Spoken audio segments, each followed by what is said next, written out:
Welcome to English Story Hub. Learn English through fun stories. Improve vocabulary, listening, and speaking skills. Like, subscribe, and keep learning with us. The Song Between Us. Part 2. Projected splashes of color behind them. Audience members could drop words in a ball. Ethan would improvise lyrics weaving the words. Claire would incorporate written scraps into the canvas layers. It would be messy, risky, impossible to control, everything that triggered her fear, and she agreed because he promised they could. Abort at any point. Practices were chaos. The sensor lagged. The projector flickered. Claire hated drawing under watch. Ethan over-apologized when he missed cues. But somewhere in the third rehearsal, when she smeared a vertical streak exactly as he hammered a suspended chord, something locked. The room hummed. With shared timing. They looked at each other and burst out laughing. "We're ridiculous," she said. "We're brilliant," he countered. Both were true. On festival night the warehouse swelled with people. Pop-up booths spilled onto the loading dock. Lanterns, food trucks, spoken word loops. Ethan tuned backstage while Claire stared at the crowd count on the organizer's tablet and practiced breathing in force. Nisha painted glitter lightning bolts on kids' cheeks. Ajay handed out crossword bookmarks advertising Marlowe's. "This is a lot," Claire whispered. "I know." Ethan's voice was quite thin. "Remember, you can paint with your back to them. Or paint the crowd as one blurred field. Or paint nothing. The piece is the attempt." She nodded, fingers trembling. He kissed her knuckles without thinking. She froze, then smiled so wide he forgot how to tune. Their set began shaky. Ethan's first chord bust. Claire's first line wavered. Then someone dropped the word rain in the ball and the whole room cheered because outside thunder had started up again like a callback to their origin. Ethan launched into the June melody. Claire slashed cobalt arcs. The censers flared indigo across the back wall. Children squealed. Adults swayed. Words rained: love, distance, fear. Cinnamon, corner, thunder, home, and he braided them into a rambling spoken song poem that should have collapsed but somehow didn't. Claire forgot the crowd. She painted sound. When they finished, applause surged like surf. Claire staggered. Ethan caught her elbow. Her breathing spiked, then steadied in time with his. Afterward, 3 gallerists asked if they sold collaborative pieces. 2 wedding planners asked if they performed at receptions. A regional booking agent slipped Ethan a card to support opening available, autumn. The world, which had been Marlowe's and a back corner, tilted. News of the booking agent sat between them like an instrument they hadn't decided who would play. The offer, open for an indie folk act on a regional 6-week tour covering 8 cities. Pay modest but lodging covered. Exposure significant. Ethan's name in real venues. Merch tables. New audiences who might stream his originals. You have to go, Nisha declared, slamming espresso shots for emphasis. Do I? Ethan asked Claire privately. She wanted to say no. Stay. I only just crossed the room. She wanted to say yes. Run. Before you regret me. Both felt selfish. She chose honesty. I'm afraid, she said. Of me leaving? Of what happens to me if you do? Of what happens to you if you don't? He sunk onto the studio stool, guitar cradled silent. I'm afraid too. That if I go, the songs change and this, he gestured between them, won't make sense when I get back. Or that I'll go and realize this is the song I want, and everything else is filler. Maybe it can be both. Her voice was small. Maybe you write new verses and still keep the chorus. He laughed softly. That's unfairly poetic. I paint sound, she said. Again, shrugging. They didn't decide that night. Deadlines nipped. The agent needed an answer. Ethan stalled. Claire painted 3 canvases titled Departure without telling him. Misunderstandings rarely erupt from single sentences. They accrete from micro-hesitations.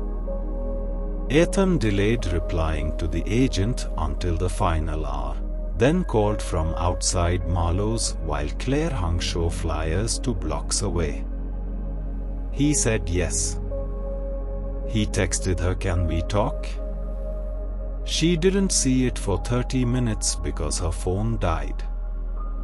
By the time she called back, he was waist deep in congratulations from Nisha, Ajay, and half the cafe. You said yes, she said, hearing the party in the background. I was going to talk to you first. It's the right call. She cut him off because her throat closed. I'm happy for you, Claire. We'll be fine. She hung up before the tremor in her voice betrayed her. He stood in the alley with the phone to his ear and rain beginning to fall and wondered how a triumph could feel like a wrong chord reverberating. The weeks before were a blur of paperwork, rehearsals, borrowed gear, and a crash course in merch design. Claire insisted on printing his EP art. She screen-printed t-shirts in the warehouse at 2 a.m., hands stained with ink. They saw each other less, not more. When they were together, logistics devoured conversation. Beneath logistics, silence pooled. 3 nights before he left, he found her in the studio staring at a blank canvas. I don't know what to paint, she said. Paint the space I'm not in, he joked, then winced because that sounded cruel. She surprised him by nodding. She wet a wide brush and dragged a translucent wash across the canvas, pale grace, diluted cobalt, faint umber threads. Negative. Space. Absence as subject. He watched, mesmerized, as she layered ghosted shapes of cafe chairs, a mic stand silhouette, the outline of his guitar left unpainted so the raw canvas showed. That's me, he asked. That's what I look at when the stage is empty. He set the guitar aside and kissed her, finally, fully, without thunder or crowds. She kissed back, fierce and shaking. When they broke, she laughed through tears.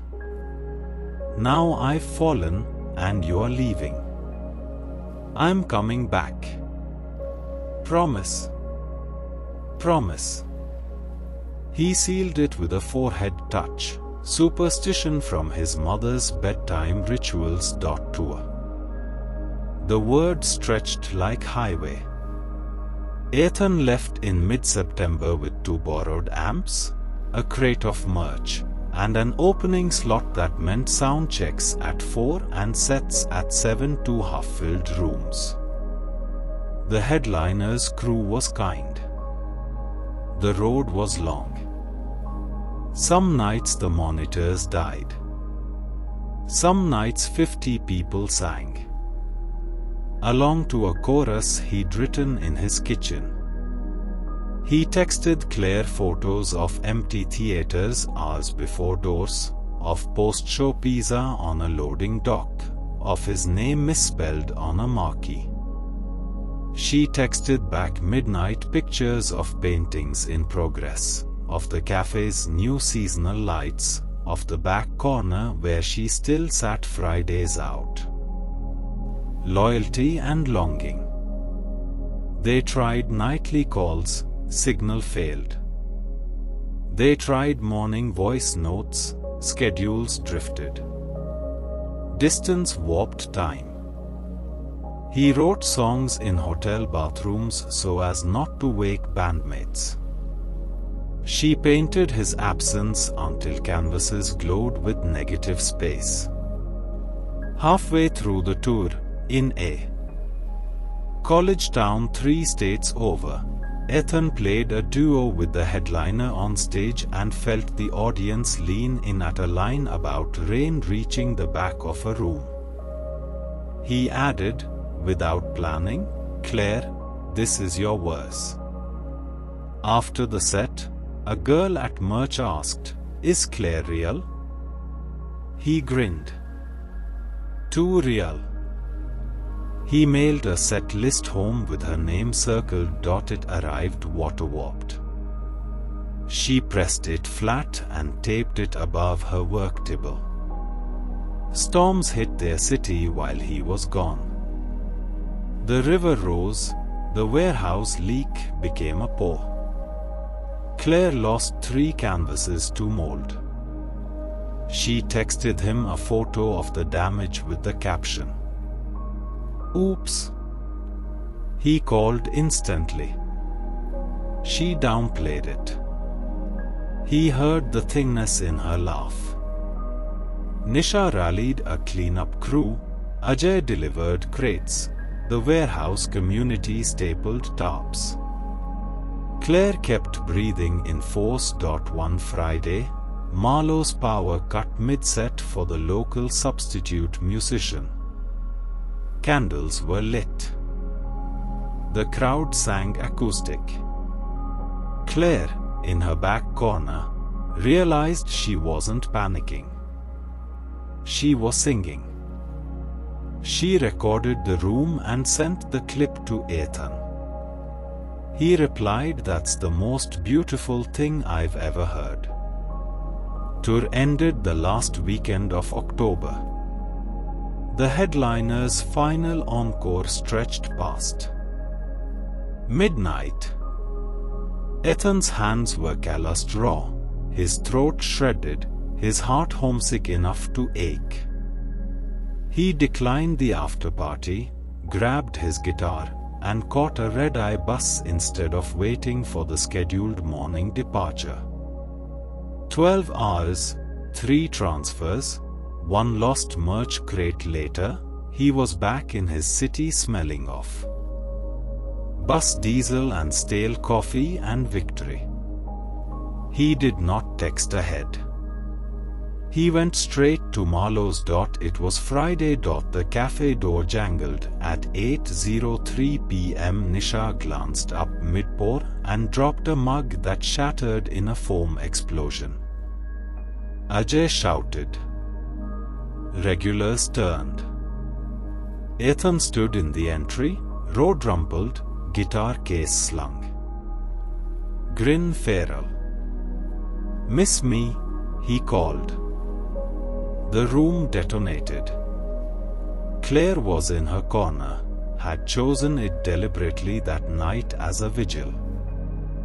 When she saw him, she did not hesitate. She rose, moved through the crowd, and met him halfway. He set the case down, lifted her, spun once, and kissed her like the whole two had been an intake of breath, and this was exhale. Cheers, whistles, banging spoons. He climbed the platform without tuning, without setlist, and launched into the June song, now grown fat with verses from hotel rooms and highways. Claire stood at the lip of the stage. When he hit the line, "Then come closer," she stepped up beside him and laid a hand on his shoulder. He shifted the mic so they could share it, and she, who hated crowds, sang harmony on the chorus. People cried. People filmed. Nobody cared that the harmony wobbled. After the set, after hugs and road stories and spilled drinks, after Ethan nearly fell asleep in the mop closet from adrenaline crash, Claire took his hand. "Come see what I made," she said. Her studio smelled of turpentine and wet earth. On the main wall hung a triptych taller than either of them. 3 vertical canvases tracking the months he'd been away. The first, Marlowe's empty stage rendered in ghost lines. The second, abstracted map of highways and motel doorways formed from ticket stubs and soundboard tape sheet collaged from the envelopes he mailed. The third, a flood of color surging from a painted guitar toward a corner where a small, detailed figure listened. Then stood, then stepped forward. 3 overlapping poses of Claire in motion. He stood stunned. "It's called Return in 3 chords," she said. "It's us. It's distance. It's home." He turned, cupped her face, and kissed the paint smudge at her temple. The months that followed were not a cinematic montage of uninterrupted joy. Rent still came due. Strings still broke. Crowds thinned in winter. Claire's panic spiked in holiday rushes. Ethan's post-tour come down tangled with questions about next steps. But now their lives moved in counterpoint, not competition. They set boundaries, quiet nights marked on calendars, no surprise public. Call-outs without consent, lesson learned, signals for when she needed air. They also dreamed. Marlowe's offered them a monthly residency, sound and color Fridays, Ethan playing, Claire painting live, rotating themes. Crowds could vote on the week prior. Attendance doubled. Local press wrote a feature. A streaming platform licensed 3 of the collaborative tracks Ethan had recorded with crowd sounds. Claire's artwork became the cover. She sold prints. Tips helped patch the warehouse roof. On stage, they developed a shorthand. His shift to a minor 7th meant "Are you okay?" Her switch from brush to palette knife meant "Lean into it, I'm with you."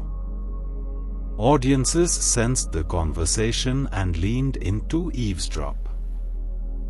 One late winter night, after a residency show themed journeys, a teenager approached clutching a sketchbook the way Claire once had.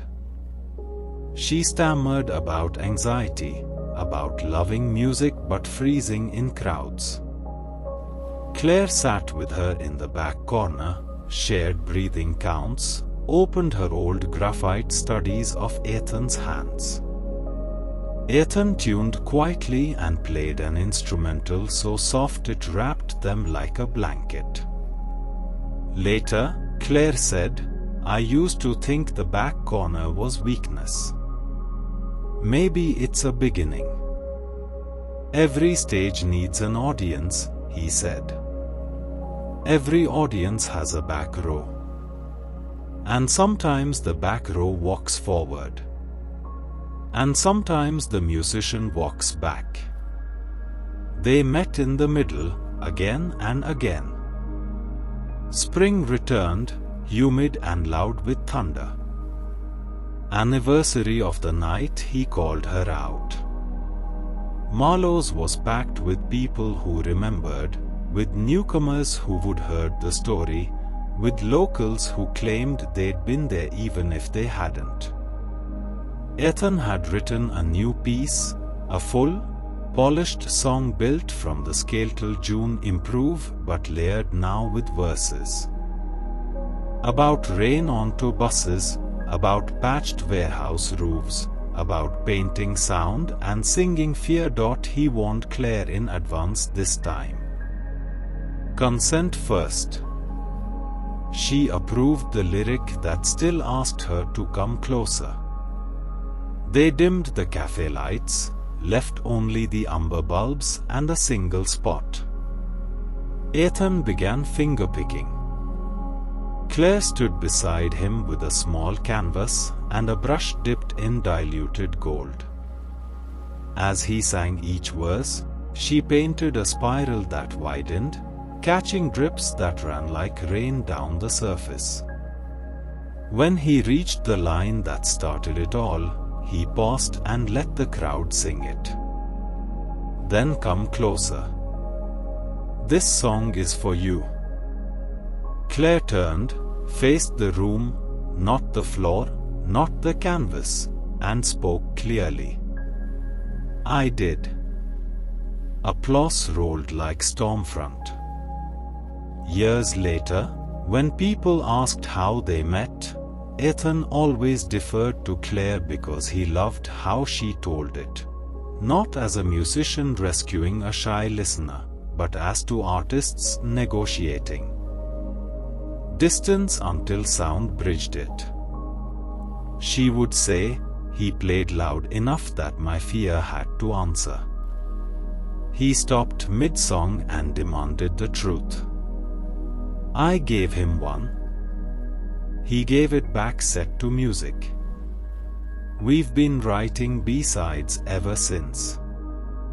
Their home ended up to floors above Marlowe's, where the smell of cinnamon and espresso climbed the stairwell every morning. One room held guitars, another, canvases. The corner by the back window was left empty as ritual. On storm nights they still sat there, half joking, half reverent, listening to rain carry music the long way around. Sometimes Claire still chose the back corner at shows, not out of fear but nostalgia. Ethan let her. Then, when the moment felt right, he'd tilt his head toward shadow and ask, softly so only she could hear, "Why so far away?" She'd smile, cross the room, and answer, "I was waiting for the song."